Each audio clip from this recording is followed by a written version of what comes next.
So what we want to do now is we want to play exactly what Chris Broussard had to say about his affiliation with Klutch Sports, and then we're going to come back and react to the sound of that. Take a listen to Chris Broussard here. Our next guest writes for Yahoo Sports, and also you can check him out on Substack, TomTheFinder.com. We welcome in Tom Haberstroh. Tom, how are you? Brew, what's going on, buddy? We are great. We got Ephraim Salam in for Rob Parker. And you and I go way back, colleagues back at ESPN. You do fantastic stuff. And we were just talking about your story on how Michael Jordan's defensive stats, steals and blocks, were doctored, if you will, in home games in 1988. First question, what did Rich Paul and Klutch promise you to write that article? Now we getting to the bottom of it.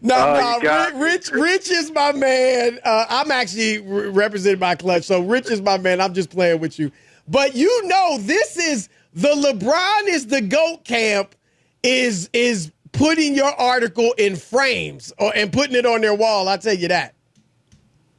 Well, it is something that I was cognizant of as I was reporting, is that LeBron James has been talking pretty much every year of his career about how he's never won Defensive Player of the Year, and he's really wanted to. And he took issue with Marc Gasol winning Defensive Player of the Year and finishing in the second team all defense. And it's something he's talked about on the shop. And I knew that Michael Jordan's Defensive Player of the Year award, just covering the league for as long as I have, it's one of the most consequential, if not the most consequential, Defensive Player of the Year awards in NBA history because it sets him apart. It is his crown jewel in a sense compared to Magic, compared to Kareem, compared to LeBron. They don't have that on their resume. So you heard what Chris Broussard had to say. A part of me is very disappointed.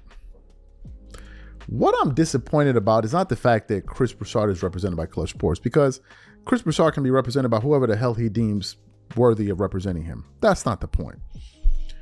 What is disappointing is that with every passing day and as the weeks go by, I'm beginning to realize that almost everybody, or a good amount of the big voices in sports media that discuss the NBA, all of them are affiliated with Klutch Sports in some shape, form, or fashion.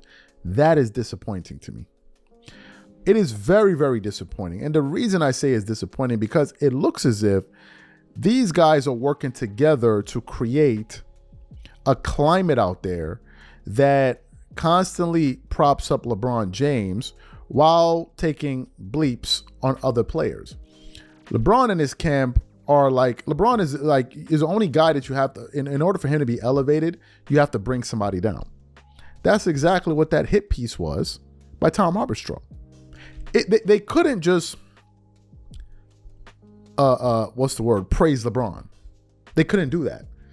In order for him to be praised, they had to now try to taint Jordan's career. And in this case, they were trying to question his Defensive Player of the Year award.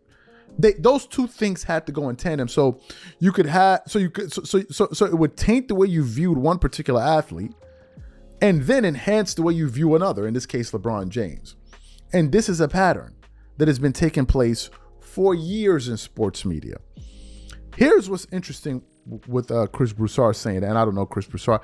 I think we sent Chris Broussard a message I think we invited him on our show. It was sometime last year. I don't even think he saw the message. I don't know. We messaged him through Instagram on his our Dreamerspro account. I don't know if he saw it, but anyway, here's what's interesting about Chris Broussard. Even though Chris Broussard is represented by Klutch Sports, Chris has been a person that is known in the sports media space to put forth some of the greatest Michael Jordan GOAT arguments I've ever heard. Especially when he pushes back on Nick Wright.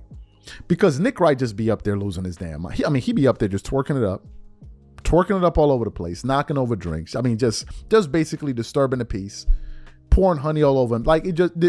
Once Nick gets on a roll, you can't stop him. You just need to get out of his way. because I mean he's going to twerk, right? And Chris has been a voice on that show that's been pushing back on him whenever it comes with the Jordan slander, because I think, and I don't know Chris Broussard, but I think Chris Broussard understands one thing, that even though he likes LeBron, even though he said he's known LeBron for years, even though he has him as the second greatest player of all time, he also knows he can't lie to himself. He also knows he can't lie to himself. So here's what I think about this information. This is how I'm interpreting it. I think Chris Broussard being represented by Klutch Sports means the following. I think that Chris Broussard genuinely likes LeBron James as a basketball player and as a person. I think he thinks LeBron is a pretty good dude. And I know this from his days back on Cold Pizza and First Take when he was defending him when Skip Bayless used to roast LeBron James. He always would defend him. But I think Chris also knows that, look, for as much as I like LeBron, I think Chris respects Jordan's legacy and his accomplishments more than he likes LeBron. And I think that Chris Broussard has been able to draw the distinction that most people who sit up there and twerk it up all over the internet for LeBron can't. Meaning, these supporters like the Shannon Sharp, the Nick Wrights in the world, they allow the love that they have for LeBron to basically cloud their judgment, and then they just go out there and say crazy things, like LeBron is better than Michael. That's crazy talk. When Shannon Sharp is cuckoo talk, it's ludicrous behavior.